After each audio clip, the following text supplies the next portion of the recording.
was out grocery shopping and I overheard two middle aged women fighting in the parking lot at the Food Lion over a parking space.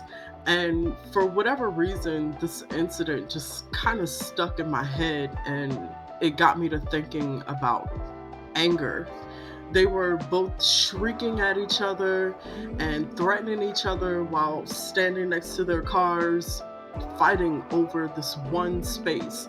And the argument finally devolved into a contest of taunts, name calling, and threats, with one woman trying to outdo the other. The terrible thing was that there were plenty of open parking spaces and the store wasn't even that busy. It was like 8:30 in the morning. Other people started coming out of the grocery store and the other surrounding stores just to watch this shit show as their argument just continued to escalate. I honestly thought it was going to turn into like a world star moment. And the worst part about this was that these both of these women had their kids in the car and their kids are watching this entire scene unfold. One of the kids is crying hysterically.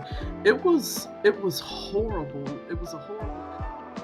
Everyone at some point becomes angry. It's just human nature. We all become furious at times. It's normal.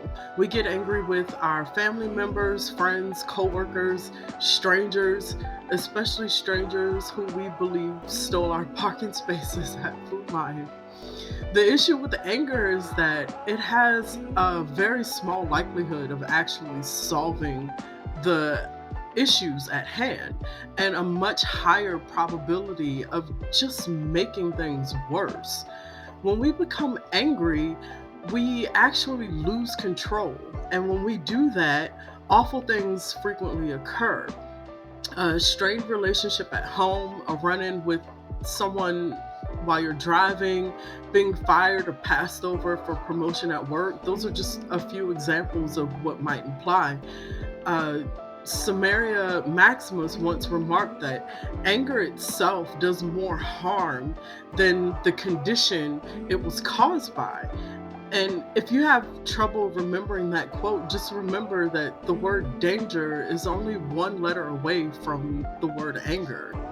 I mean, let's face it, most of us look and act really badly when we're furious, frequently saying and doing things that we'll later regret, just like these two women in the parking lot. Being angry is similar to being drunk in that only the drunk person isn't aware of the situation that they're in at its full capacity. Our anger can happen so quickly that we lose control before we even recognize it, which is what makes it so harmful. And regaining that control is the only way to lessen the harm. Understanding what generates anger is a necessity before we can start to dissipate it. We become furious for only one specific reason, and that's because someone didn't behave in a way that we expected them to, that we required them to. Anger is a reaction to another person's behavior and not the situation itself. And by getting angry, you are giving someone else control over your emotions. You have to stop and ask yourself, since when has becoming so furious resulted in anything positive? Whatever is begun in wrath always ends in disgrace. So try pausing before answering these questions the next time you catch yourself losing your temper.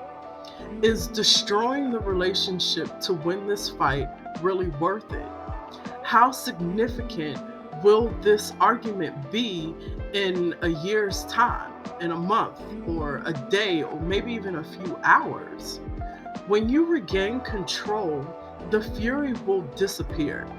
Don't allow others to dictate how you feel in any given moment or circumstance.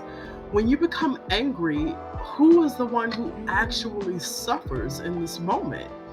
Holding on to anger is like holding a red hot coal in your hand. You are the only one who's going to get burned.